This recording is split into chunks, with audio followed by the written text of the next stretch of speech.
Au pas camarade, chapitre 4. Nous attendons Oswald assis sur le muret. Les élèves qui défilent devant nous s'arrêtent pour se plaindre des uniformes. Cette décision est de toute évidence très impopulaire. Tout ce brouhaha a des avantages et des inconvénients. D'un côté, je n'ai pas besoin de parler à Julia. Par contre, les récriminations des élèves lui fournissent des munitions. Je n'ai pas hâte au retour à la maison. Si je ne restais pas si loin, je marcherais. Mais c'est l'auto de Julia et je ne peux pas partir sans elle. Soudainement, une idée farfelue me vient à l'esprit. Je pourrais lui demander les clés sous prétexte d'aller l'attendre dans l'auto, puis tout simplement partir. Je peux imaginer la tête qu'elle ferait lorsque je m'éloignerais en lui envoyant la main et en klaxonnant. Le jeu en vaut presque la chandelle. Oswald sort de l'école. Allons-y, dis-je à Julia. Un instant, dit-elle en se retournant vers les filles avec qui elle parlait. Je ne sais pas encore ce que nous allons faire, mais nous allons faire quelque chose, les rassure-t-elle. Bon, elle va faire quelque chose, ce qui veut dire qu'elle voudra qu'Oswald et moi fassions quelque chose avec elle. Je fais signe à Oswald de me suivre et nous laissons Julia derrière nous. Nous traversons le stationnement et nous assoyons sur le capot de la petite néon rouge de Julia, qui fléchit sous notre poids. Écoute-moi bien, ne donne ton accord à rien de ce que Julia proposera en cours de route, dis-je. Et si elle propose qu'on s'arrête chez Wendy's pour manger un burger frites à ses frais? Aucune chance que ça arrive.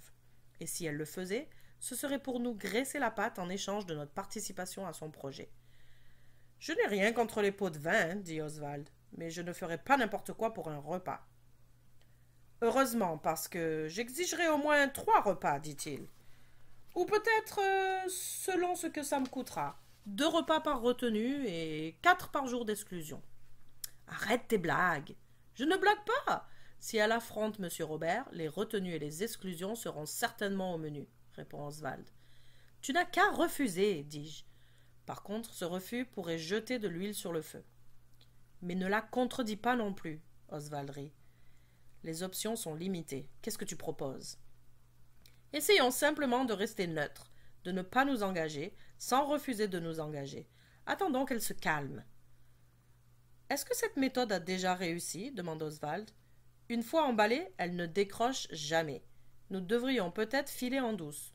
Trop tard, la voici. Julia se dirige vers nous. Je m'attends à ce qu'elle soit en colère, mais elle arbore un petit sourire satisfait. Quelque chose l'amuse.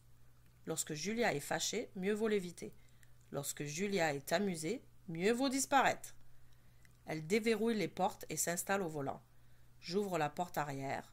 En temps normal, Oswald et moi nous serions bagarrés pour nous asseoir en avant. Mais pas aujourd'hui. Je m'assoirais dans le coffre si c'était possible. Oswald prend place à côté de Julia. Quel choix lui reste-t-il? Je me glisse sur la banquette arrière et me place directement derrière Julia. Dans cette position, elle peut plus difficilement me voir. Julia démarre et nous sortons du stationnement. Le silence règne. Le silence, c'est bien. 30 secondes découlées et il n'en reste qu'environ 500 si tous les feux sont verts et que la circulation reste fluide. Alors qu'allons-nous faire? Demande Julia. Je ne réponds pas. Je sais que je peux attendre. Oswald va meubler le silence. Qu'allons-nous faire à quel sujet? Demande Oswald. Ça va pas la tête, dit-elle brusquement. Ben ça, c'est une toute autre question. Allons-nous faire quelque chose au sujet de ma tête? C'est ça que tu veux savoir? Il n'y a rien à faire pour ta tête, à moins d'une chirurgie ou d'une drogue miracle, dit Julia. J'en sais quand même assez pour dire non à la drogue. Tu parles des uniformes? Bien sûr que je parle des uniformes. Qu'est-ce que nous allons faire? C'est facile, dit Oswald. Nous allons les mettre et aller à l'école. En fait, j'ai bien hâte de te voir dans un de ces uniformes. Quoi? Interroge Julia. Ouais, j'ai vu une photo de celui des filles. Bas aux genoux et jupe courte. Et tais-toi, Oswald. Et si tu portais des talons hauts, ça ferait... As-tu envie de marcher? Demande-t-elle. Pas vraiment. Mais au moins, je porte des chaussures de sport et pas des talons hauts. Tais-toi, Oswald. Ian, qu'est-ce que nous allons faire? Demande Julia. Je réfléchis, dis-je. Je réfléchis à la douleur que j'éprouverais si je sautais de l'auto en marche. Ça ne ferait probablement pas plus mal que si je reste assis ici. Tu as des idées? Demande-t-elle. Mon cerveau travaille à éliminer des idées. Qu'est-ce que ça veut dire? Ça veut dire que ce serait mieux d'éviter certaines tactiques, comme afficher des commentaires mordants au sujet de M. Robert sur Facebook, ou laisser planer la menace d'une grève générale à l'école. Oswald pouffe de rire. On sait où ça mène, directement à l'exclusion. Je ne pensais à aucune de ces choses-là, dit-elle. Contrairement à d'autres qui se trouvent dans cette voiture, j'apprends de mes erreurs. Hé, objection, dit Oswald. Je tire toujours la leçon de mes erreurs, puis je passe à d'autres erreurs, plus grosses et plus intéressantes. Vous devriez m'être reconnaissant, je suis un excellent modèle. Tu veux bien nous expliquer, dis-je. Expliquer quoi? Les bons modèles, comme les mauvais, nous enseignent quelque chose. Admettez que vous avez profité de mes aventures. Je ne peux pas dire le contraire, acquiesce Julia.